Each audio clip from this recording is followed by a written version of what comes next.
9 აპრილის წამებულთა სულები დაგსკერიან ჩვენ. Konversațion națională.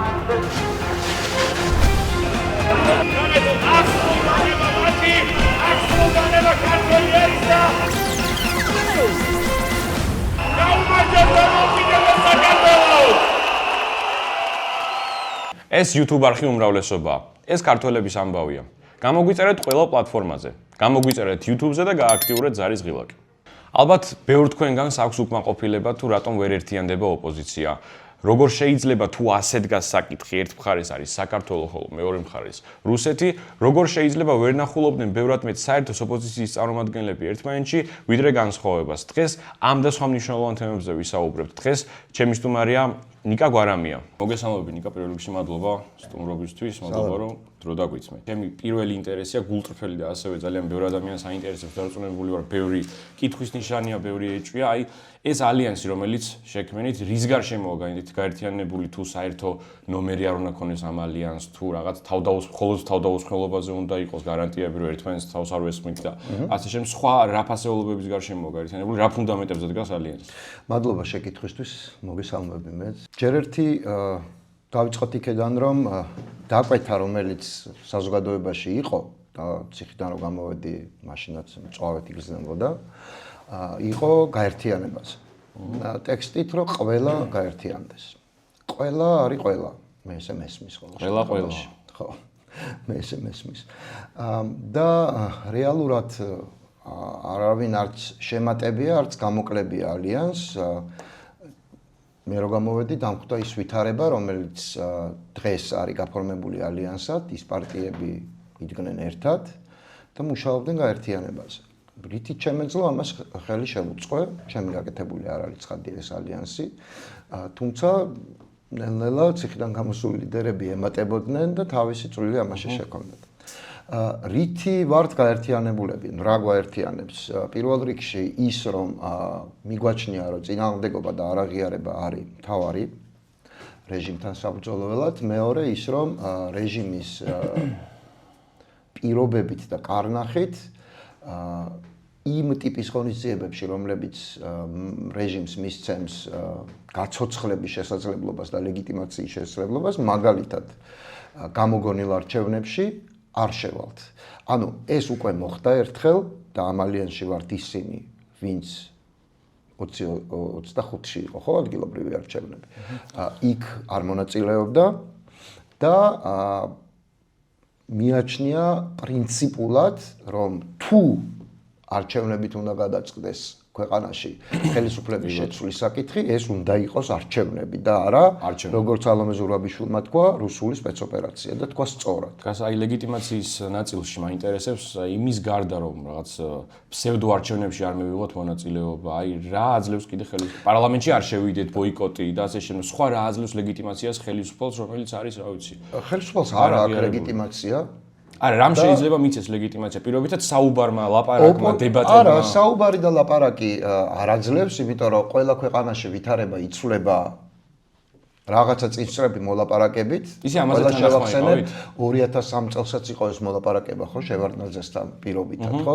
ანუ ესე არ ხდება, რომ ვიღაცა აორთქლდება, უცებ გაქრება პრობლემა და გზა გაიხსნება და ესე იგი, რა ვიცი, ყველაფერი კარგად იქნება, ესე არ ხდება. აი დებატების ინიციატივა როდესაც არა, მე არ ვიყავი, რა თქმა უნდა, მომხრე და არც წავიდოდი ამ დებატებში. იმიტომ რომ არ არის როგორც ის არჩევნები არ არის არჩევნები, ასევე ეს დებატები არ არის დებატები. არა, იმიტომ რომ ალიანსის შემადგენელი ერთ-ერთი პარტია საკმაოდ მომხრე იყო ამ დებატების და ხშირად იმედზე სანქციონირებული იმედზე. ხო, მაგრამ ალიანსის პრინციპია ეგ არის ზუსტად, რომ ამ ტიპის ფუნდამენტური გადაწყვეტილებები მივიღოთ ერთად.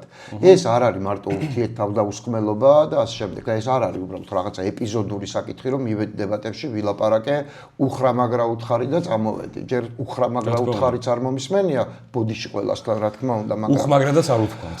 ნუ ისეთი არაფერი ყოფილა ყოველ შემთხვევაში, რომ რაღაცა განსაკუთრებულად ჩარჩა მეხსიერებაში და რამე შედეგი მოიტანა. ნახე, ამ დებატებმა მოიტანა ერთადერთი შედეგი. იმედის და რუსთავი-2-ის ყურება დაიწყეს საპროტესტო ელექტორატი. არაფერი სხვა არ მოიტანა ამან. მე არც იმისი არ მჯერა და საკმაო გამოცდილება მაქვს მედიაში და კომუნიკაციურ სფეროში ზოგადად, რომ ჯეროდეს რომ იმედის რა ქვია მაყურებელმა რაღაცა არ იცის. ეს ტყუილია, ეს ასე არ არის. ეს მოგონილი რეალობაა, რომელსაც რატომღაც ჩვენ ვეგონებთ და საკუთარ თავს ვაჯერებთ. ეს ასე არ არის. იმედის ნიუსი არ არის რეპუტაციული. იმედის მეშვეობით ბიძინა ივანიშვილიც კი არიგებს ახალ ამბებს. ქართული ოცნების პროპაგანდა ყველას მინდა შევახსენო, რომ არის ძალიან ბრტყელი. ეს არის საინტერესო ამბები, კი სისულელე, მაგრამ საინტერესო ამბავია და ამას დაუპირისპირდა ლექციებით, ციფრებით, რაღაცა მედია წიგნიერებით, ეს არის აბსურდი. არ არსებობს სამყაროში ადამიანი, ვინც საინტერესო ამბავსა და ლექციას შორის არჩევს ლექციას. უბრალოდ არ არსებობს. უნივერსიტეტის პროფესორიც არ არის ეგეთი.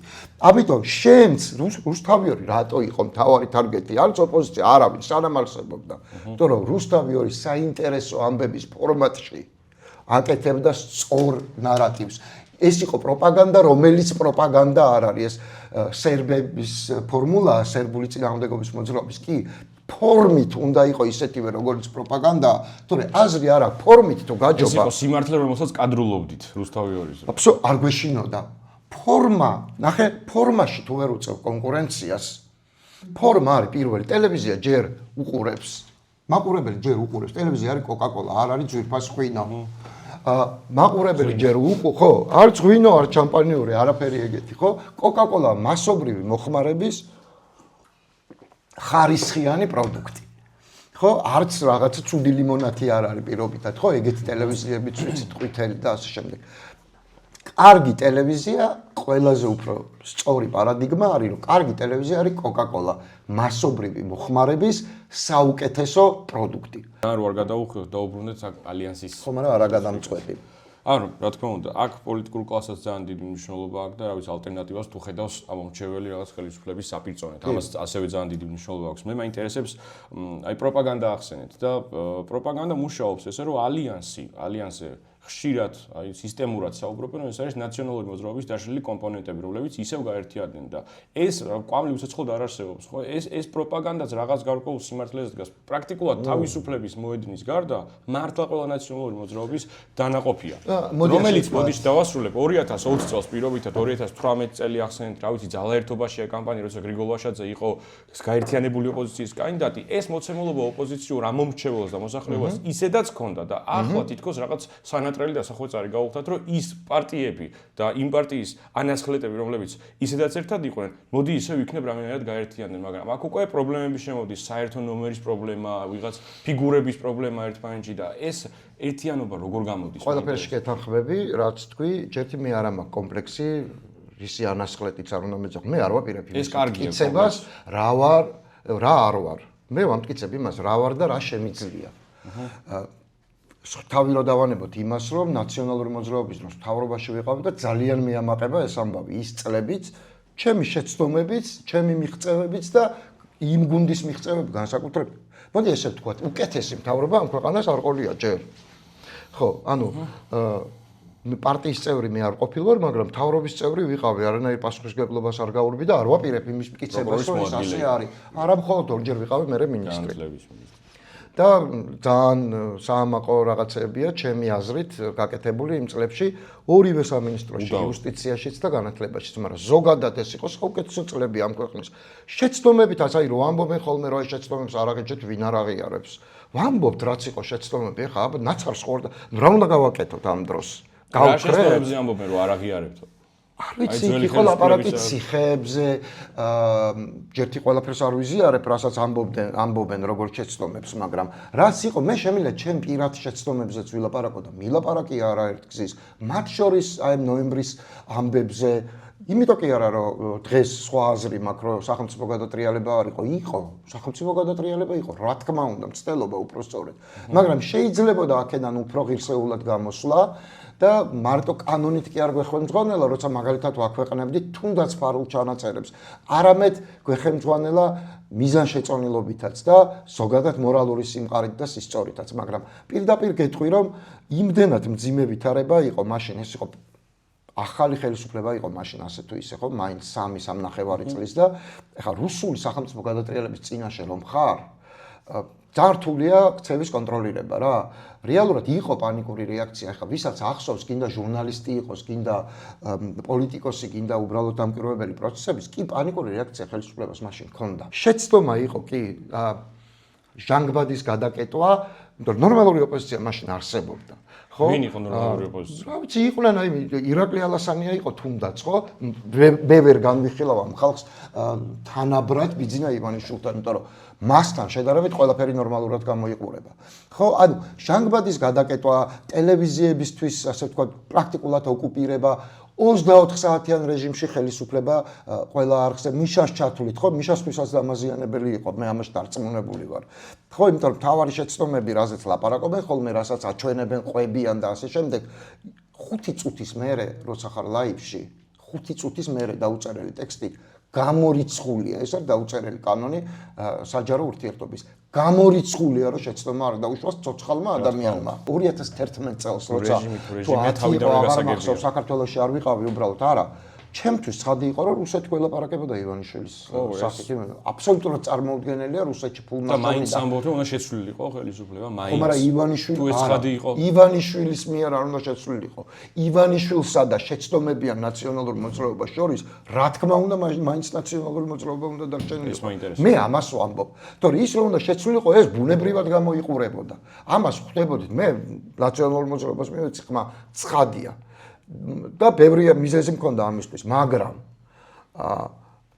მომწიფებული ეს პოლიტიკური ლოგიკა იყო ამაში, ხო? ჯერ 8 წელი ბევრია, ხო? ეხლა რაზე ვლაპარაკობ საერთოდ, მაგრამ ისედაც ბევრია, მე ჰიპერაქტიული იყო ბოლო 2 წლის განმავლობაში ხელისუფლება ძალიან, მე ნაომარი იყო ქვეყანა ეკონომიკაში უკუსვლა არ იყო სხვა შორის, მაგრამ პარადოქსულად, მაგრამ ეკონომიკური ზრდა ძალიან ხშირად იწვევს პოლიტიკურ უკმაყოფილებას. იცი რატო? იმიტომ რომ ეკონომიკური ზრდა აძლიერებს გარკვეულწილად ადამიანებს და უფრო მეტ მოთხოვნას აჩენს და უფრო კრიტიკულებს ხდის მათ. ხო, ეს ხო ბიძინა ივანიშვილივით არ არის ახლა.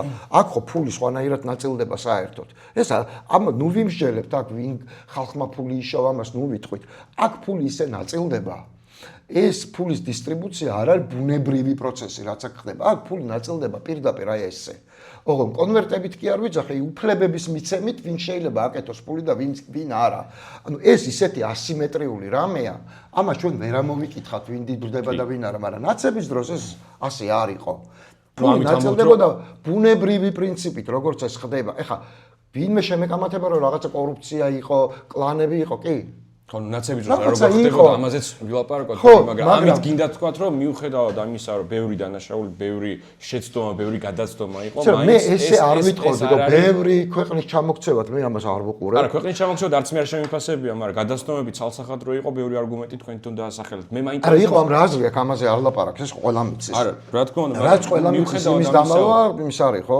სირაკლემას პოზაა, მაგრამ მიუხედავად ამისა, ჩვენ ხო ლაპარაკობთ იმაზე, ჩვენ ლაპარაკობთ ძალიან მარტივ არჩევანზე, რუსეთი თუ საქართველო. არ არსებობს ჩვენთვის არჩევანი. ბიძინა ივანიშვილი რო იყოს ამ დიქოტომიაში საქართველო და ვიღაცა სხვა რუსეთი, სულ ჩვენთვის კარგად ცნობილი ადამიანი.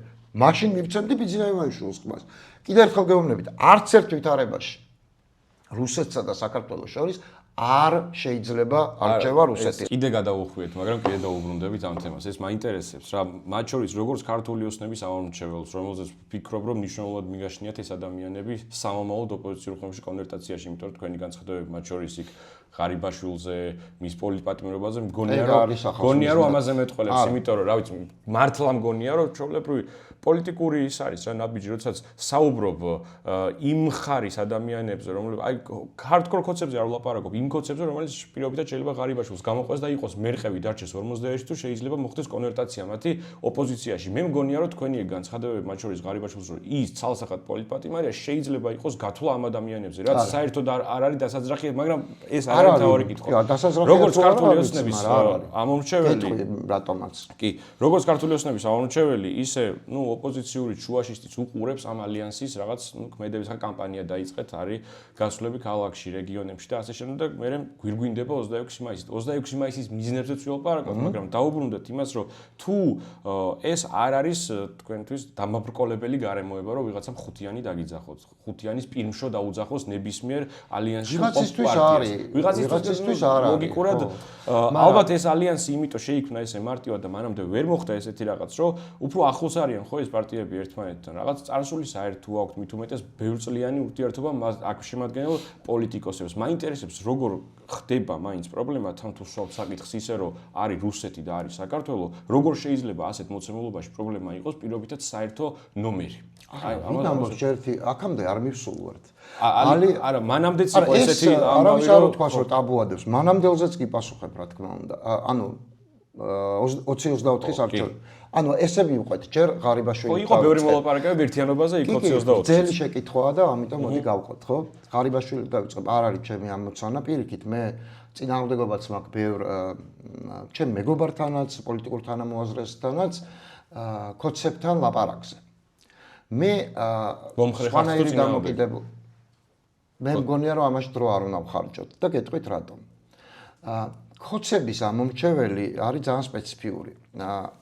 ის ვინც ბიზნესია ღარიბაშვილი იყო მისი ფავორიტი, კობახიძე და კობახიძეს პრაქტიკულად არ ყავს მიმდევრებ თუ გახარია შემდეგ ის რჩება ბიზნესთან მაინც.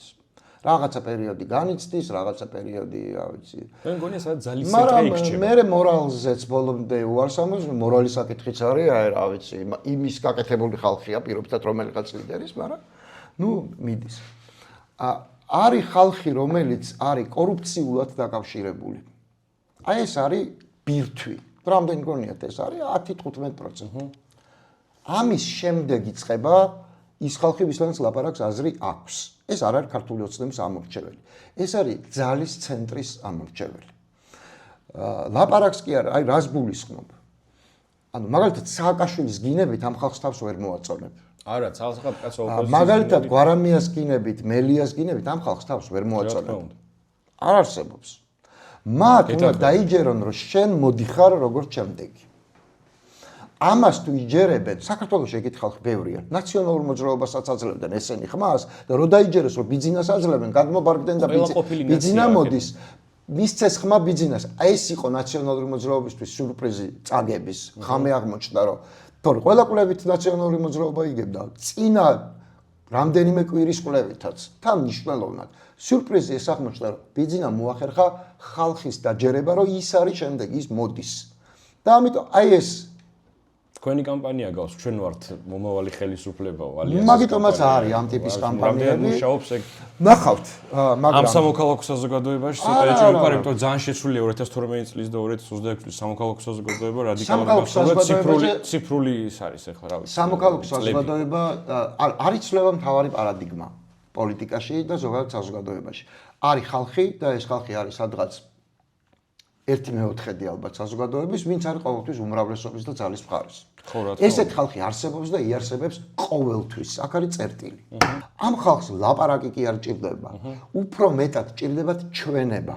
რომ ეს არის ღონეარი, აქითაც ძალა და არის კვალიფიკაცია. არც შენ თვითონ უნდა გაძლიერდე და ეს გამოასხივო. მე ეს თეორია ძალიან მომწონს. ამ თეორიას ვეთანხმები, რომ ძალას უნდა ასხივებდეს. დავასრულებ პრაქტიკაში. ამ ხალხთან ეს 15-20% თუნდაც, რომელიც არის აი ესეთი ბირთვი ქართული ოცნების სხვადასხვა გზებით მიწებებული, ჩემი აზრით, არანაირი აზრი არ აქვს საუბარს. პირდაპირ გეუბნები, არანაირი აზრი არ აქვს საუბარს. მაშინ უნდა ვთქვა, რომ მე ბიზნესზე უფრო ბიზნა ვარ. მე არ ვიცი ეს როგორ უნდა ვთქვა, რატომ უნდა ვთქვა. და ბიზნესმა აბა როგორ დააჯერა მაშინ, რომ მე ვარ შემდეგი. 5 მილიონი თითოსოფელს თქვენ რა გონიათ, რომ რომელიმე მსგავსი ძალის მესიჯი საქართველოს პოლიტიკურ რეალობაში თქმულა? ის ჩვენ ვიცინით ხოლმე. და ეხლა რო ითქვას იმუშავებს იგი? არა, მანდ ხალხმა გამოსცადა რომ ეს ტყუილი. მანდ რო გაიზარდა საზოგადოება მაგას ვიძახი. მასეც ხაპას არავინ აღარ შეჭამს. ეს არ არის დაამხოლოდ ეს არის აცრის პრინციპია. ამაზე აიცრა საზოგადოება. ის რომ გვეგონოს რომ მილიარდერს რომელსაც ტელევიზია შექმნა და ყველაფერი შექმნა, იმ ტელევიზიებით უკვე რომელიც მოყირჭებული იყო და მართლა მანქანასავით ავტომატურად მუშაობდა ხელისუფლების რუსთავ ბერძნაიმეც გულისხმობ იმ დროინდელს ხელისუფლების პიარზე რომ იფიქრებ რომ ამითი რომ კამპანიას აწევ რაღაცა მერცხლებზე, პინგვინებზე და ბეღურებზე ამით დაამარცხეთ მილიარდერს რომელიც პარალელურად ჩადის ყველა სოფელში და იზარდებს რომ 5 მილიონი გეკ თქვენ წარმოდგენილი გაქვთ 5 მილიონი ასკაციან სოფელს რო ეუბნები რას ნიშნავს მათ წარმოსახვაში რომ არასოდეს აღარ ვიმუშავებს, უფული მექნება კარგად ვიცხოვრებ. ბიზნესგან უფრო ისე ეს ხო ნახე, აბსოლუტურად არათავსებადი ამბავი. ნაციონალური მოძრაობის ანტიბიზინა კამპანია წინასაარჩევნო იყო აწყობილი პინგვინზე და ბეღურაზე. როგორ უნდა დამთავრებული იყო ეგ წარმატებით, ხო? ხო, გამორიცხული ამბავი იყო. კი ბატონო. რომ პინგვინით და ბეღურით მოუგო 5 მილიონს თითო სოფელს. არ არსებობს, ხო? მაშინ მოწახვიდა ბოლომდე. მაშინ უნდა აიღო ეს კაცი და გააწიო, გაიტანო ქვეყნის ფარგლებს გარეთ. მაგ ლოგიკით ფული იგებს ესე იგი ამ ქვეყანაში. არა გენაცვალე. იგებს თანმიმდევრულობა და პრინციპულობა თუ შედიხარ. ფულის გარეშეც. ფული რო იგებდეს ყოველთვის. უკრაინაში ზელენსკი ვერ გახდებოდა პრეზიდენტი ვერასდროს. საქართველოზე ვლაპარაკობ, კაცო, ეგ არა, უკრაინაში საქართველოში- სხვადასხვა სპეციფიკის ქვეყნებია, კაცო, ეს უკვე უკრაინა მოხდა და საქართველოში. არა, აგეთ რამე არ არსებობს სხვადასხვა არსებობს რაღაცები, რაც აერთიანებს. არა, რაღაცები, აი მაგალითად მე არ ფულის ვეთანხმები შვილად უნგრეთის გამაერთიანებელი. მაგალითი შეიძლება იყოს, აი რაღაცა პირდაპირ პროპორციულად შეიძლება გადმოვიტანოთ საქართველოში. ამასაც არ ვეთანხმები, ამიტომ რომ სხვა სპეციფიკის ხალხია. შენ სხვა ტიპის შეკითხვა დასვი. ფული იგებს ყოველთვის. ხო? ეს ხო რაღაცნაირად უფრო გენერალიზებული კითხვაა. არა, თქვენ როდესაც მსგავსი კამპანია გაქვთ ახლა ალიანსო, დააჯეროთ რომ თქვენ ხართ მომავალი ხელისუფლება. აქედან დავიწყოთ კითხვის დასმა, ხო? მსგავსი რაღაც ქონდა, ბიზნესამ დააჯერა, მაგრამ მას ასევე ფული ქონდა. ანუ მნიშვნელოვანი ასპექტია. არა. ნახე, მარტო ეს ხო არა გვაქვს ჯერ ერთი, ჩვენ გვაქვს სამი კომპონენტი: აქცია, სანქცია და ალტერნატივა, იმიტომ რომ არის ხალხი, ვისაც ეს აინტერესებს, ხო? აი ვიზეც ლაპარაკობდით, რომ ნუ ესენი თუ არა, მაშინ ვინ? ხო, ბევრია. მე მეუბნები, მაშინ მე. მაშინ აი მელია. შენ არაო რო გითხრა. მაშინ თი. ვისაც ეთქვიან კი ის იყოს. ანუ სახელები მე კონკრეტულად კი არ ვიცახი რომ რაღაცა გვარამია უნდა იყოს რაღაცა, არა. თავიც უნდა შესთავაზო. ნახე, სულ მინიმუმ კომფორტ ზონიდან უნდა გამოიყვანო ის ტიპი, რომელიც ბიზნესთვის ხმის მიცემას ან ზოგადად არჩევნებზე არ წასვლას იმით აპრავებს მათ შორის საკუთარ თავთანაც. რომ სხვა ვერ დაინახა. გამოვიდეს კომფორტ ზონიდან და მითხრას რატო ვერ დამინახა მე, რატო ვერ დაინახა მელია, რატო ვერ დაინახა ხოშტარია, რატო ვერ დაინახა ჯაფარიძე, რატო ვერ დაინახა ვაშაძე. გამოვიდეს სააკაშვილი. ეხლა რა გვარებიც ჩამოთვლეს. რატო გამოვიდეს და თქვას რომ იცი რა, ესენი არიან, მაგრამ მაინც ვერ დავინახე და ან საერთოდ არ მივდივარ, ან მაინც ბიზნეს ვაძლევ, იმიტომ რომ სტაბილურობა. მე არ ვიცახი რომ ეს დამწყვეტი მნიშვნელობის არის. არ ვიცახი ამას, მაგრამ არის სეგმენტი რა მიმართულებითაც უნდა ამან იმუშაოს, ხო? მაშინ თუ ეს არ მუშაობს, არგუმენტად არ უნდა მოგვიყავნონ იგივე ადამიანმა, ვინც მეუბნება, რომ ეს არ მუშაობს, იგივე ადამიანმა ის მაინც არ უნდა მითხრას არგუმენტად, რომ იცი რა, თუ ბიზნა არა, მაშინ ვინ ასეთი ხალხი ბევრია. აბა როგორ უპასუხო? როგორ არ არის? აი მე ეცუთ. ხო და აბა როგორ უპასუხო? თუ ბიზნა არა, მაშინ ვინ? რა გვარებიც ჩამოთვალეთ. იმ ადამიანს არ უნდა იქნება, აი სხვა გვარები გამოჩნდეს, რა ეს გვარები, რომელიც ყველა ნაციონალურ მოძრაობასთან აფილირებული გვარია. მე ხო ვერ არ უნდა. გამომიგონებ სხვა გვარებს. არა, ვერა, ცალსაღად, მაგრამ ერთობაზე როდესაც სხვა გვარები უნდა გამოიგონოთ თავისთავად. თქვენ ხართ ეს გვარებია მხოლოდ, ამას აბა ბიჭა, ერთი წამით. არ მუშაობს სხვა ხალხზე. ყველა უნდა იყოს თუ არ უნდა იყოს? ყველა უნდა იყოს. ყველა არ ქვია მე ძალით ხო ვერ ვაიძულებ მაგალითად ლელოს რო შემოვიდეს, მაგალითად გახარიას რო შემოვიდეს. მიუხედავად იმისა, რომ მგონია რომ უმძიმესი შეცდომა იყო 2025 და კიდევ უფრო უმძიმესი პარლამენტში დაბრუნება გახარიასი, მიუხედავად ამისა მე აბსოლუტურად ღიად ვამბობ და იმ ლოგოზეც ცარიელი კვადრატის ერთ-ერთი ინიციატორიც ვიყავი, რომ აქ უნდა მივიღოთ ეს ხალხი. იმიტომ რომ ამ ტიპის გარჩევების დრო იქნება ბიზნესი რომ წავა მერე. ანუ fair play-ის შესაძლებლობა რომ იქნება სამართლიან არჩევნების გზით, უკვე სულ მასშტაბიანის, მაშინ გავარჩიოთ ეს ყველაფერი და წარსულიც. ყველანი ერთად ნიშნავს თუ არა, ყველანი ერთად გავგაგებია. ყველანი ერთად შეიძლება საერთო სიასაც ნიშნავდეს. თუ ეს იქნება ასე, მაშინ იქნება საერთო და ეს სია. დაკვეთა ისე არჩევნების შემდეგ წამოვიდა მოსახლეობიდან? და საერთაშორისო თანამეგობრებთან. რატო არ მჯეროდა ხო? დაუბრუნდეთ მაგ საკითხს, იმიტომ რომ კითხე და გამომრჩა უბრალოდ მოცულობითი შეკითხვა იყო. რატო არ მჯეროდა მაშინ? წინას არჩევნებს. ეხლა როგორ რა ხდება ალიანსში ხო ხედავთ? არ არის მარტივი ვითარება. მაგრამ ეს გადატანადია, როცა არ ვლაპარაკობთ არჩევნებს. აი ეს რომ მომხდარიყო, ეხლა რაც ხდება. სრულად დარწმუნებული ვიყავი რომ მოხდებოდა. ბევრი იმ აქტორისგან, რომელსაც ვიცნობ გადასარევად. შეიძლება ჩემზე უკეთ ძალიან ცოტა იცნობს. იქნებოდა წინასაარჩევნო კოლაფსი. მან არის დიდი წერტილი. ერთიან სიაში მყოფი ადამიანების ამ ტიპის, თან იქ ჩვენ ვლაპარაკობთ მარტო იმ ხალხზე არა, ვინ ჩვენ თქვი ყოფილი ნაცები აქვე გაგისწორებ, რომ ჩვენ პარტიებში, მაგალითად ჩემთან, ძალიან ბევრი ადამიანია, ვინც საერთოდ შეხება არ ქონია, თუნდაც ასაკის გამო. ლოგიკურია, იქნება, თუნდაც ახალი ასაკის ხალხის გამო. იქნება და. ხო, და მე უფრო ყოფილ ნაცებზე მეტად ფრონტზე დავაკვირდი ვლაპარაკობ. ვარდების რევოლუციის თაობას, მაინც ამას ამ ფორმით. ხო, არა იმ ხალხს ვინც საერთოდ არ ყოფილა, არამედ ზოგადად ვინც აფილირდება როგორც ჩვენ თქვი ნაციონალურ მოძრაობასთან. მაგრამ ყველა ასეთი არც პარტიულად არ არის ალიანსში. ფრონტზე მეტად ესეთები არიან. ხო, ლიდერები, ლიდერები მაშინ გაჩნდნენ ამ ქვეყანაში და იმის არა, მერე ვინც გაჩნდა, იმას თავისი ლოგიკა- პარტიები აქვს და ვიღაცები შემოვიდნენ, ვიღაცები არა. ეხლა მაგას საწავიღოთ ეს საქართველოს ისტორია. დაუბრუნეთ იმ 2024 წელს რა მოხდა, რატო ვერ გაერთიანეთ? 2024 წელს ჯერთი გულწრფელად გეტყვი. მე ძალიან მათემატიკური კაცი ვარ და ცივი გონებით ვსჯელობა ბევრი ადამიანი ვინც კარგად მიცნობს, მათ იციან რომ ძალიან ემოციურიც, ზოგჯერ ცივი გონებით განსაზღვრული მაქვს, რომ იმ წუთში ძალიან ემოციური უნდა ვიყო. ეს ძალიან ხშირად ხდება. კი ბატონო. მე მიყვარს მათემატიკა ძალიან, არა ჩემი შვილივით, რომელმაც გადაწყვიტა და ჩააბარა მათემატიკურზე, მაგრამ მაინც ამ ტიპის აზროვნების კაცი ვარ, ლოგიკური აზროვნების კაცი ვარ. ძალიან დიდი ყურადღებით ვზომავდი ამ საკითხს, წინა საარჩევნოდ. კაფიო იყო, რომ ჯამური ციფრი 4 ოპოზიციური პარტიის იყო ნიშნულოვნად და მე ვიტყოდი გადამწყვეტად მაღალი ვიდრე ერთიანი სიის. ეს ერთი. საიდან გამომდინარე იყო მეტი ვიდრე ზომავდით. და ამას რამდენი პროცენტი იყო? ნაციონალური მოძრაობა ზომავდა. 5%-მდე იყო აცდენა ჯამური. და 5% არის მთავრობას ვინ დააკომპლექტებს იმის გადამწყვეტად. ნაციონალური მოძრაობა ზომავდა ამას და მაინც მოძრაობა ესეთი გულშემატკივარი იყო საერთო სიის? ეს მათ უნდა გითხოთ რატომ. მაგრამ გითხოთ, ნაციონალური მოძრაობა ზომავდა, ლელო ზომავდა და ჩვენ ზომავდით. ყველა ზომავდა და ყველა მიცოდა ეს ციფრები. ამიტომ იყო პრაქტიკულად მხოლოდ ემოციური არგუმენტი ნაციონალური მოძრაობის მხარეს. მე ყოველ შემთხვევაში ასე ვხედავ. მაგრამ ამას თავი დავანებოთ. ეს კიდე რაღაცნაირად შეიძლება და მუშაობით რაღაცნაირად გამოსწორებული. აბსოლუტურად დარწმუნებული ვიყავი და ეხლაც ამ გადასახედიდან ხო ძალიან მკაფიოდ ჩანს, რომ ამ ტიპის პრობლემა თან ბიზნესა ბევრად უფრო მეტად შეუწყობდა ამ ტიპის პრობლემას, ვიდრე ახლა ალიანსთან დაკავშირებით შეუწყობს. დაანგრევდა არა რაღაც გაერთიანებას, არამედ წინას, არამედ საარჩევნო სუბიექტს. საარჩევნო სუბიექტის ნგრევა არის წინასაარჩევნო კოლაფსი. რა თქმა უნდა. ეხლა რაც ხდება, იგივე შეუძლია ცალ-ცალკე პარტიებშიც გაერთიანების გარეშე სამ კოლაფსის შექმნა ივანიშვილი. მაშინ ეს მან ვერ შეძლო. ვერც ერთ ცალკე პარტიაში. ვერც ერთ ცალკე პარტიაში მან გახლეჩვა ვერ გამოიწვია. არა, ერთმანეთზე გადაკიდებაც შეუძლია, ძალიან შეუძლებელია. ეს ყოველთვის შეუძლია, ერთმანეთზე გადაკიდება მაგას ვიძახი. ნახე, ერთმანეთზე გადაკიდება არ არის წინასაარჩევნო კოლაფსი და დაშლა პოლიტიკურ სუბიექტის. ერთიანი სია პოლიტიკურ სუბიექტია ეგრე.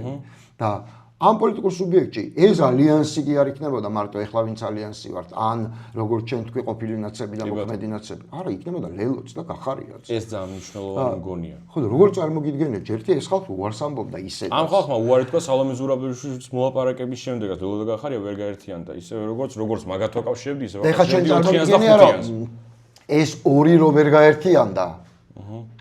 აი ეს ვითარება. წარმოგიდგენია რომ ეს ორი 4-იანთან და 5-იანთან ერთად გაერთიანდება და ეს როგორ წარმოგიდგენია? 4-იანი და 5-იანი ვერ ერთიანდება, რასაც უყურებდა. ეგ მით უმეტეს არ წარმომიდგენია და მე იმ მომრჩევლისაც კარგად ვიცი. ეს ადამიანები ერთმანეთს შორის ნახულობენ საერთოსა და ხელისუფლება როგორ უნდა წარმოიდგინო გაერთიანება იმ ვითარებაში, როცა პირდაპირ თქვათ ასეთი თავდასხმები არის.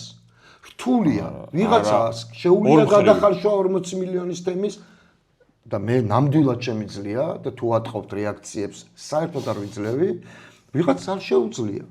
ნუ არ უნდა დააყენო ადამიანი განსაცდელის წინაშე შეუძლია თუ არ შეუძლია. თუ შენ გინდა რომ სხვა თუ არაფერი რაციონალურად უნდა იფიქრო რომ ეს მე არ მაწყობს. სხვა თუ არაფერი, თუ არ შეგიძლია ამის ემოციურად დაძლევა, სხვა თუ არაფერი ამან უნდა გითხრას რომ ეხა ეს არ არის საჭირო. სხვანაირად კი. ისევ როგორც სხვა მხარეს უნდა უთხრა რომ არ არის საჭირო ეხა იმის გახსენება, რა ვიცი, ვინ ერთპიროვნული მართველი იყო და ვინ სამპიროვნული. ბოდიშ თქვენი პარტიის ერთ-ერთი ლიდერი ბოდიშ ციხეშია და ალბათ ამიტომ მეორესაც პატიმარს ვახსენებ რომ დავაბალანსოთ ეს ამბავი. ფაქტობრივად შეფასება ესეც შეიძლება მივცეთ რომ თვეების განმავლობაში სანამ პარტია ახალი დაფუძნდებოდა ნაციონალური მოძრაობა ყავდა წვეთოვანზე ნიკამელიას ხო ყოველ დღე ყველა ეთერი იყო ნაცმოძრაობაზე თავდასხმა ხო ესე იყო არა მხოლოდ ნაცმოძრაობაზე, კონკრეტულ სუბიექტებზე, კონკრეტულად მიხეილ სააკაშვილზე, თავდასხმა სადაც მიშა იქნება, იქნება ეს სანამ ახალი შეიქმნებოდა. ეს სუბიექტი ეს ხო არ ავიწყდება ხალხს. ეხლა შეიძლება ვთქვა, ხო. ეს ჯერ ერთი იმას მეკითხები, რაზეც მე ხელი არ მიმიწვდება, თან მით უმეტეს მაშინ ციხეში ვიყავი პლუს. მე თქვენ გვერდზე ნახეთ. გამოვედი. ხო, მე ჩემ გვერდზე ნახეთ ცხადი. ნიკა მელიას როგორ მოექცა ნაციონალური მოძრაობა, ეხლა შეგვიძლია იმას ჩავუღრმავდეთ. ხო, ჩვეულებრივ გადატრიალება მოუწყო. მორალისგან დაცლილი ბევრი ქმედებით, ბევრით ძალიან და არ არსებობდა უბრალოდ მაშინ დაინტერესებული ჯგუფის გარდა ნებისმიერი სხვა, რომელიც არ იტყოდა, რომ აი ეს არ შეიძლებოდა და ეს არის ცუდი. ნახე, ეხა მე სად ჩავღრმავდე? მელიარას ამბობდა ჩემი მეგობრების ერთ ჯგუფზე, თუ ჩემი მეგობრების ერთი ჯგუფი რას ამბობდა ჩემი მეგობრების მორალისგან დაცლაში ჩავღრმავდით, მაშინ მეორე მხარეც უნდა ვთქვათ. ჩემი აზრით მორალისგან რაღაც დაცლილი საქციელი თუ შეფასება შეიძლება მიეცეს იმ მხარეს, მეორე მხარესაც შეიძლება მიეცეს, რომ ადამიანი, რომლის პარტიაშიც ხარ, იმ ადამიანს ხო კრიტიკა მისაღებია, მაგრამ იმ ადამიანს რაღაც შეურაცხყოფებს არ უნდა აყენებდე აი მითხარი მაგალითად ის შენ ისეთ რაღაცას შიდა არჩევნებში რაზეც თქვით, რომ ამორალური საქციელები იყო, მათ შორის ჩვენ ვიხილეთ შიდა არჩევნებში, როდესაც გავრცელდა ის ჩანაწერი მეორე მხრიდან. ალბათ ამასაც ამორალურად დაფასებთ. ამორალური საქციელი ის არის, რომ ცელდება ჩანაწერები და ჩვენ ამაზე უნდა ვიმსჯელოთ. ეგ საერთოდ არ მიმაჩნია. თუ ერთი მხარის ამორალური საქციელი შეიძლება ითქვას, მაშინ მეორე მხარის საქციელი არის ფარულ ჩანაწერზე მსჯელობა. ამაში ვერ შემოყვება. საჯაროა უკვე. არა, მიშოლა ფარული ჩანაწერია, რომელიც ავთენტურია თუ არა, არავინ არ იცის. და ამაზე როგორ მიმსჯელო? არა. იმ ჩანაწერში რაც იყო პირადი საუბარი ვიღაცასთან, თუ ეს მართალი იყო, მოდი ასე ვთქვათ. იმიტომ რომ ეს არ დადასტურებულა არასდროს. პირადი საუბარი თუ ეს იყო, 100-ჯერ უფრო ამორალური იყო პირადი საუბრის გავრცელება საჯაროდ. აი ესეც იკადრა იმ ხალხმა, ვინც ეს იკადრა. არასწორი იყო ჩემი აზრით, მაგრამ მე არ ვაპირებ ამაში შესულას არავითარ შემთხვევაში. იმიტომ რომ მით უმეტეს სხვა ადამიანების ურთიერთობაზე მე მაგას ვამბობ, რომ ტრამვებში ჩარჩენა არ შეიძლება. მე შემიძლია ეხლა ისეთი ამორალური ტექსტები ამოგიყო ჩემზე, იმ ხალხის ვინც გვერდით ცის ეხლა. რომ ის რასაც ჩვენ მეუბნები ახლა ის რაღაცა აუდიო ტექსტი იმასთან შედარებით არის ვარდგულგულიანი. არა, ჯერ არა საჯაროა ეს ტექსტები. ჯერ არ იქნება იმდენი რაღაც რა ქვია, ვინც ისე უყურებს საზოგადოებას ჩვენს დაინტერესებული პირადად ოპოზიციის დაუსრულებელ დაპირისპირებას. ჩვენ თუ არ ვაჩვენეთ თან ჩვენ რომ შეგვიძლია ამაზე მაღლა დავდგეთ. ჩვენი ამომრჩევლები, რომელიც ერთიან სიაში მყოფნის დროს ერთად უნდა მოვიდნენ და ხმა მოგწენან, მიტინგზე ერთად იდგნენ და ბიძინა გააძევ. ისინი როგორ უნდა დადგნენ ერთად? ანუ მე და პირობითად ვაშაძეს ვიტყვი, რომლისგანაც არაფერი არ მქონია, ამიტომ პირობითად ვამბობ, რომ ემანდ ვინმეზე შემთხვევით მე სხვა. აი მე და გიორგი თუ ვერ დგებით იმაზე მაღლა საერთო მიზნის გამო და ოღონდ ისეთი მიზანი გვაქვს, რომ აღარც მე და აღარც გიორგი არ ვიქნებით ჩვენი ტრამვებით, ეს თუ ვერ შესრულდა, ხო? ჩვენ თუ ვერ ვდგებით ამაზე ზემოთ. ჩვენი ამომრჩევლის ერთიანობა როგორ უნდა მოხდეს? არ ბუნებაში არ ხდება, ხო? და ამას გარდა ნაჩხუბრების შერიგება ეს ცოლმხრივის ან girlfriend-ის და boyfriend-ის ამბავშია რა და ალბათ ყველაზე უხარს კიდე ახალი თავი. ნაჩხუბრების შერიგება ბევრად უფრო შტამბეჭდავი ამბავია, ვიდრე სულ კარგად რო არიან იმ ხალხის ერთად ხურები. კი. ხო, აი მე მაინტერესებს ამაზე მაღლა დადგომა. აი მე მაგალითად მართლა შეიძლება ამის სურვილიც იყოს, რა ვიცი, ბევრ ადამიანში ჩემშიც მათ შორის. აი 4-იანის და 5-იანის ერთად ყოფნას, რაღაც გაერთიანებას, სხვა ნომრით 6-ით პირობით, 6 ნომრით. ამას გამორიცხავთ? არაფერს არ გამოვრიცხავ ბიძინა ივანიშვილის დასამარცხებლად, რაც იქნება საჭირო. ეს 4-იანი და 5-იანია, 4-იანი და 9-იანი თუ 25 და 7-იანი. კიდევ ერთხელ ვამბობ, მე ვენდობი ციფრებს და საჭიროებებს. ამას ვენდობი ყველაზე მეტად. ეხლა შემიძლია გითხრა ასევე ციფრებით ხო, როგორც მანამდე გითხარი. ეხლა ციფრებით ცხადყოფს, რომ ერთად ყოფნა მნიშვნელოვანია. მე რო ვიძახე სახალხო დაკვეთას იმას კი რომ ჩემი ბაბლი რას წერს Facebook-ში. მე კიდევ ერთხელ გეუბნები, ციფრების კაცო რეიტინგით ვიღვიძებდი 10 წელი. ყოველ დილით სატელევიზიო რეიტინგებით. აი 11 საათზე მოდიოდა 10-ზე რო გავიღვიძებდი 11 საათამდე ნერვიულად ვეწეოდი, რომ ციფრი მენახა. და პოლიტიკაში რო წავედი, ეს ციფრები უკვე სხვანაირია. ყოველდღიურად არ მოდის. 2012 სამწუხაროდ. ხო ყველა კვლევით იგებდა 2012 წელს ნაციონალური მოძრაობა თქვენ თქვენ. ხო და 2012 წელს მე ხო მოგიყევი რა იყო ამბავი. NDI-ის, AIRA-ის ეს კვლევები 2012 წელს მე ხო მოგიყევი რა იყო ამბავი. ეხლაც აცდა. უცნაური რამე არა ეხლა რა აცდა. ეხლა არჩევნები არ ჩატარებულა კაცო. 2024 წელს მეთქი AIRA-ის, NDI-ის კვლევებში რა ვიცი ნაცმოძრაობას ჰქონდა ძალიან მაღალი რეიტინგი. იაგოს გიჩით შედიოდა მაგ ციფრებით არ იმაში იაგოს გიჩი სად იყო 2012 წელს. ეხლა 2024 წელს თქო AIRA-ის კვლევები იაგოს გიჩ 5% იქონდა. აი ეს ციფრები. AIRA-ის კვლევებს არ გულისხმობ. მე AIRA-ის კვლევები არ არის ჩემი სახელმწიფო კვლევები. ძალიან კვალიფიციური ორგანიზაციები გვიტარებდნენ ამ კვლევებს. ძალიან თან, რომელიც ერთ ჩიჯდებოდა სულ 2%-იანი ცდომილების პარაგლებში ჩიჯდებოდა სულ. არაფერი იაგოს გირჩი არ იყო. მაინც ის შედეგი იყო მაქსიმუმი რაც ჯდებოდა. კაცო, იმ შედეგით მოიგო ოპოზიცია. რო არ დაწერა ბიძინამ, გინდა ერთიანი სია ქონოდა და გინდა სუპერ ერთიანი. რა მნიშვნელობა ეგრე არ დაწერს ნებისმიერი, რაც არ უნდა ხერხი შევიმუშაოთ ჩვენ მაშინ, რაც არ უნდა, აი ჩვენ რო ახალი ველოსიპედი გამოვიგონოთ. აი ეს რელევანტური შეკითხვაა ძალიან. შეიძლება ხო მაინც არ დაგიწეროს და მაშინ სად მივიდივართ. ველოსიპედი არ უნდა გამოვიგონოთ, ძველი ველოსიპედი უნდა დავიბრუნოთ, რომელიც და ვერ დავდივართ იმ სიჩქარით, რომელთაც შეგვიძლია ის ძველი ველოსიპედი რომელია? ძველი ველოსიპედი არის ნამდვილი არჩევნები. ეგ არის ძველი ველოსიპედი. მომამდენს უნდა მივიდეთ. ხო, რა თქმა უნდა. როგორ მივდივართ ამ კარგ არჩევნებამ? დემოკრატიული ფასეულობა რაც არის მნიშვნელოვანი არჩევნები და არა ის, რასაც ბიძინა ეძახს, აქამდე როგორ უნდა მივიდეთ? მე თქვენ გეკითხეთ, ამ ეტაპზე თქვენ ხართ პოლიტიკოსი, მე გადაცემის წამყვანი YouTube-ზე და მაგით გეკითხეთ. მარტივად მაინტერესებს. ეს იდეა თქვენგან მაინტერესებს. როგორც ადამიანისგან, რომელსაც აქვს იდეები, ახლა მარტო ამ გადაცემით ხო არ შემოიფარგლება. ჩემი წოდნა შენზე, ხო? ხო, არ შემისაქმიანობა ნამდვილად, მაგრამ საერთოდ შენ გაქვს რა იმე იდეები? კაი, რო არ დავასახელებ კონკრეტულად. მე გეტყვი რა თქმა უნდა. ოკეი. რაც ნათქვამია რომ სანქციები და აქციები, მე მგონია რომ ეს მუშა ფორმატია. კიდევ ერთხელ დაუბრუნდები იმას, რომ აჩვენეთ სხვებს რომ შეგიძლიათ.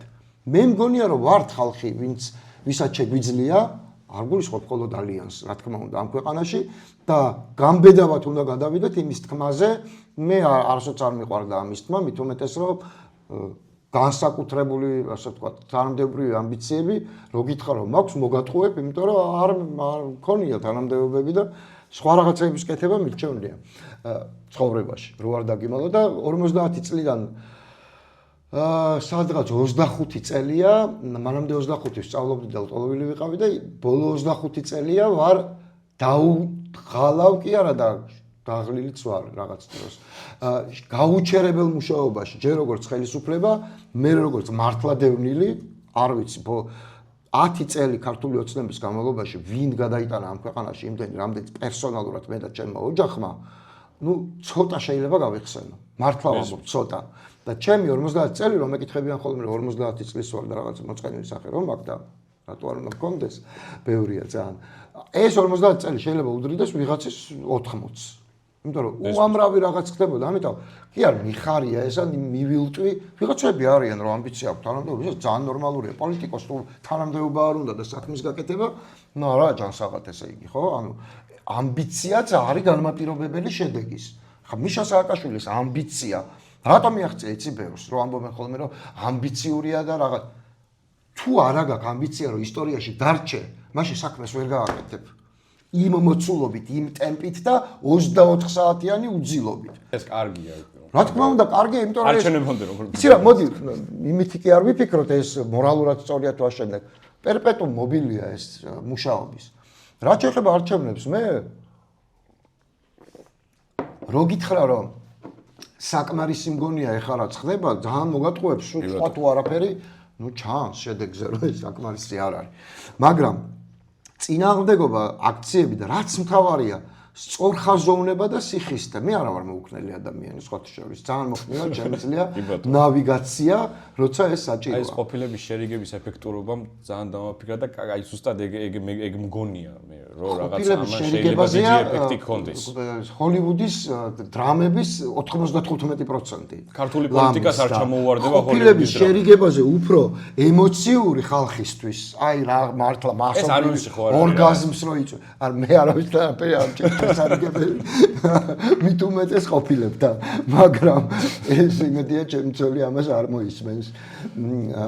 არ მოისმენს და დაიჯერებს. შერიგება ხო რას ნიშნავს? კიდევ ერთხელ მე იმ პარტიაში არ მოვიტყუები. ერთმანეთის სიყვარულს იქ ჩვენ არ შევუყრივართ. იმიტომ რომ არაფერი ისე წარმავალი არ არის მით უმეტეს პოლიტიკაში, როგორც მეგობრობა და სიყვარული. არაფერი.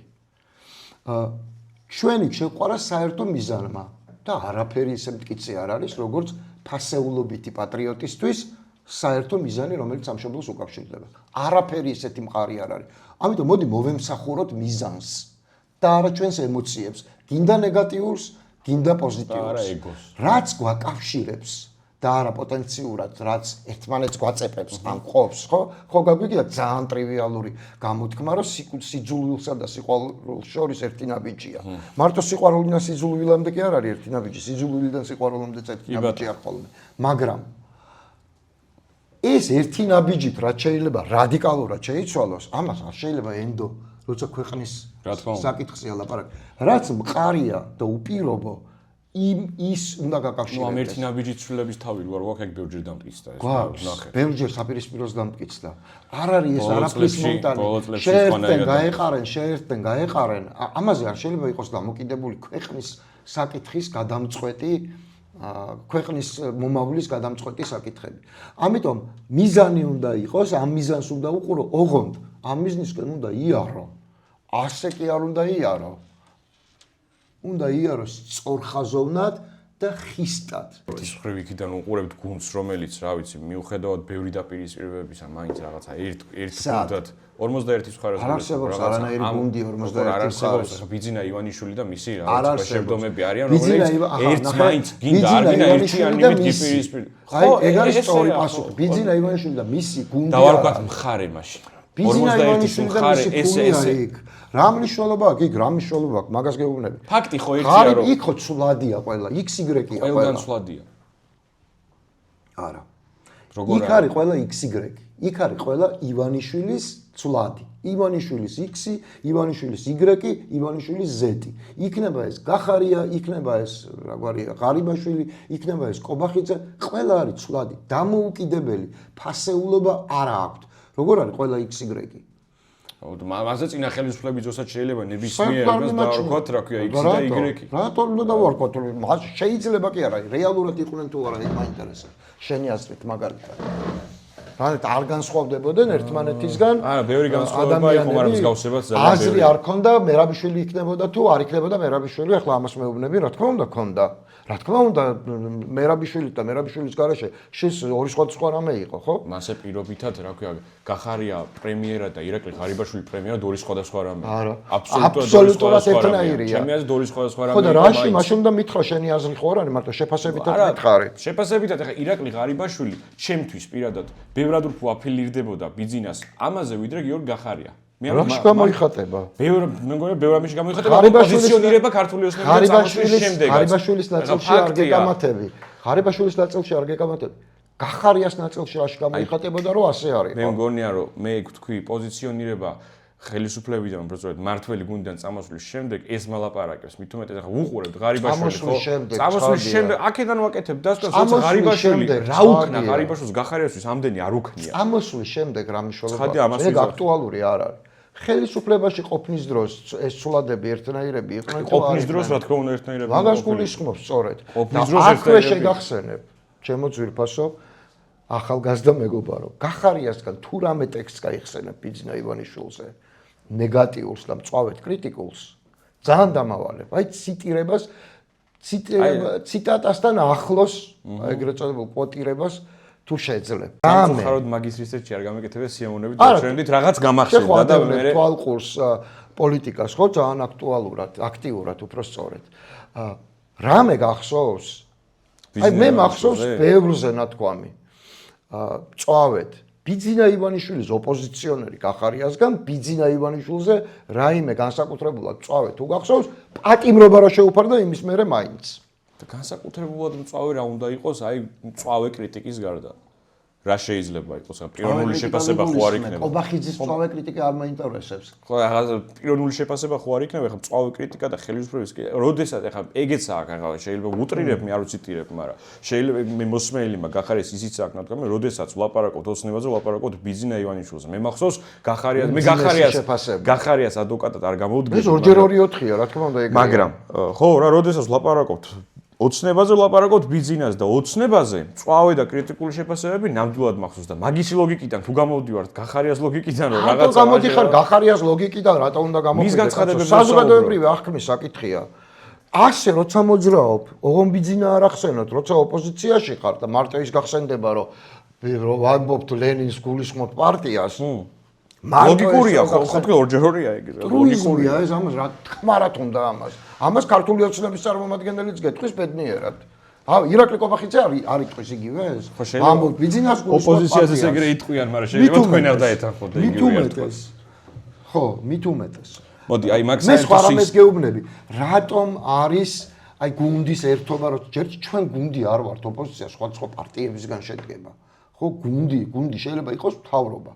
კოალიციური მთავრობაშიც კი ვერ იქნება ესეთი ერთობა, იმიტომ რომ აპრიორი შეუძლებელია რომ ყველაფერი ერთნაირად იფიქროს სხვა პარტიის წარმომადგენლები. შეფასება გავაკეთეთ ერთი კონსტრუქციის და ბევრ კონსტრუქციას. ბიძინა ივანიშვილს რომელსაც გუნდი არა აქვს და ხელოვნურად აქვს შექმნილი რაღაცა ოპოზიციური ფრაქცია თუ არც ქვია იმას ოპოზიციური ფრაქცია ხო სოზარ სუბარის და კიდე რაღაცა არც მახსოვს ხო სასაცილოა.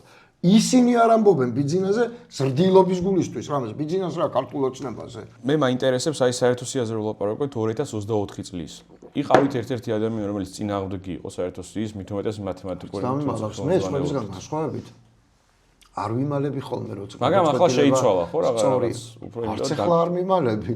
მე არ მეშინია რაღაცეების თქმის. მე ვიცი ხალხი რომელიც იძახის რომ გვარამიამ არ შეუშვა პარლამენტში, გვარამიამ არ შეუშვა არჩევნებზე 40 მილიონზე აღარ ვილაპარაკებ. ძალიან კაი თუ არ შეუშვით. ეს მეორე საკითხია. არა ძალიან კაი, ჩემი აზრით ძალიან კაი, მაგრამ კიდე ვამბობ ბევრჯერ მithქვავს რომ ჩემს ეგოს ფხანს რომ მე შემიძლია არავინ არ შეუშვა არჩევნებზე და პარლამენტში, მაგრამ ტყუილია. ხო და მე ვერ მივიღებ გადაწყვეტილებას ვერც ნაციონალური მოძრაობის, ვერც ლელოს, ვერც გახარიას პარტიისგან და თუ მივიღებ, მაშინ რა შუაში ან ერთი ან მეორე ან მესამე და პატარა შეჯამებასავით უნდა გავაკეთო აქ 26 მაისს მოდის 26-ში შეკრება გაქვთ დაანონსებული დიდი მასშტაბური აქცია და რომელიღაც ეთერშიც გისმინეთ თქვით რომ ამის მიზანი არის ის რომ ნახოთ რამდენი ვართ იქ იქნება დათვლა იქ ხალხი უნდა დავითვალოთ როგორც ჩვენი საერთაშორისო თანამეგობრობა ისე კოცებმა ისე ჩვენ უნდა დავითვალოთ ერთი კაცის პროტესტი არ არის მაგრამ ხო არა სიმრავლე ძალიან მნიშვნელოვანი მე მაინტერესებს დემოკრატიებში ერთი კაცის პროტესტი შეფასება 26 მაისის რაღაცა მოლოდინი გავიჩინო რომ ამ დღეს აქციაზე რაღაცა დაიწყება და მე გაგრძელდება ამისი ნამდვილად არა მაქვს ალბათ მიზანიც ვერ იქნება ეს აქციას ყოველთვის რაღაცა იწყება ბევრი აქცია მინახავს საკმაოდ სადაც რაღაც ხო არა რა ვიცი მოლოდინი იყო 31-ში მაგალითად სალომე რო გამოდიოდა 31 იყო რიცხვი თუ არ ვცდები ძალიან დიდი მოლოდინი იყო ძალიან მრავალრიცხოვანი აქცია მაგრამ ისე დაიშალა ნოემბრის შემდეგ რა მაშინ 24-ში ძალიან მე მგონია რომ ნიჰილიზმის გამომწვევი სწორედ ეს არის რატომ ხაც მოსახლეობაზე შეცდომები მე არა ეგ ასე ვფიქრობ ცალკე განსაკუთრებული საგანია მithქვამს კიდევაც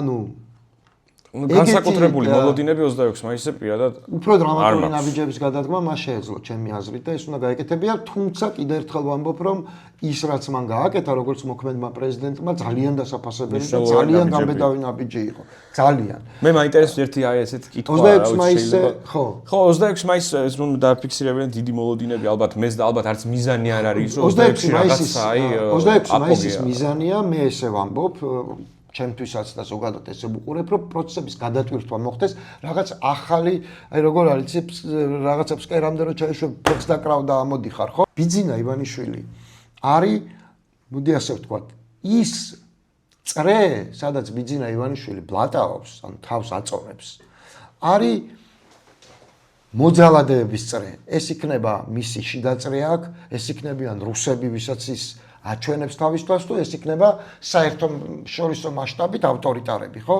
იქ 500 დღე აქცია ვიღაცა ხალხი დატანტალებს რომელიღაცა ცენტრალურ ქუჩაზე, დაახლოებით ისინი როგორც იტყოდნენ, ისე შევეცადე მეთქვა. ეს სისუსტის გამოვლინებაა და ბიძინას ზოგადად მისი განსაკუთრებულად მისი პიროვნული თვისებაც არის, რომ მას არ მოწონს სისუსტეებს როში, რომ გახსოვს მე თავის დროზე რაღაცა რო უწოდე მას. სალომე ზურაბიშვილს ბიძინა ივანიშვილს ამის გახსენება არ ღირდა ბიძინა ივანიშვილს აბსოლუტურად მიზანმიმართულად გავაკეთე საერთოდ არა ვარ ეთერში გინების მომხრე და ზოგადად ეგეთი ადამიანი არ ვარ მაგრამ მაგრამ მომხრე არ ვარ თქო თქვი, სხვისგან არ მომეწონებოდა. სრულიად მიზან მიმართულად მოხდა ეგ ამბავი. ბიძინა ივანიშვილს ეს ეტკინა და ვიცოდი რომ ეტკინებოდა. და ბიძინა ივანიშვილი მაშინ ოპოზიციისთვისაც კი სადღაც იყო ხელმიუწვდომელი ღრუბლებზე ნარნარებდა. უნდა ჩამოგეღო და ტალახში ჩაგეგდო, სადაც მთელი ქვეყანა ჩააგდო და ჩააგდო დედამოთმასვალმა ტალახში. ჩააგდო, ეტკინა მას ეს. ეტკინა და ჩანდა რომ ეტკინა. მეორე ამბავს არ გავიხსენებ. არა, არ გე. აი ერთი გადამწყვეტი კითხვა ეს ჩემთვის ძალიან მნიშვნელოვანია, მართლა გულწრფელად მაინტერესებს. შეიძლება რომ მომავალში ანუ ადამიანელ არჩევნებში თუ ჩაინიშნა რაც ახლა დათმობა თუ პირიქით გამყარება ძალების ოსნების მხრიდან იქ სადაო საკითხია, ან 2028-ში შეიძლება თქვენ ნიკა გვარამია თქვენი პარტიით და მიხეილ სააკაშვილი ისევ ერთ პარტიაში ვიხილოთ? ერთ პარტიაში კიდე არასწორად ვამბობთ. შენ ალბათ გულისხმობს საარჩევნო სიაში. ხო, ის რაც გამარჯვების ფორმულაა, შეიძლება კი არა, სავალდებულო უნდა მოხდეს. წინააღმდეგი თქვენ არ იქნება. ფიქრობს, თუ ვინმე ასე არ ფიქრობს, უნდა ახსნას რატომ არ ფიქრობს. იქნება მათ შორის მიხეილ სააკაშვილსაც შეიძლება ახსნა მოუწიოს. თუ თქვენი გუნდის წევრებს პერსონალური მიუღებლობა მასაც შეიძლება კონდეს შერჩევითობა. ეხლა ესე ნუ ვილაპარაკებთ რომ მისთვის არა, რა თქმა უნდა, თუ თქვენი გუნდის წევრებს პერსონალური მიუღებლობა ექნებათ პირობითად ხო რაღაც ამაზე მე და ჩემი გუნდის წევრები დავილაპარაკებთ. მაინტერესებს, აი თუ მიუღებლობა ექნებათ თქვენი გუნდის წევრებს პირობითად მიხეილ სააკაშვილს რა გადაწონის აქ ხალხის ის დაკვეთა თქვენთვის რა გადაწონის დაკვეთა თუ გუნდის აზრი მე მაქვს ძალიან კაფე ოპოზიცია და მე მგონი გამოვხატე ეს პოზიცია მათემატიკაო დაკვეთა ყველაფერო დაკვეთა გადაწონის თუ გუნდის აზრი მათემატიკაა ყველაფერი თქო უკვე ვთქვი ანუ მაინც ციფრები გადაწონის მათემატიკა რომელიც მეტყვის რომ ამ ქვეყნის მომავალი ამ გზით შეიძლება გახდეს ევროპული კი ბატონო მადლობა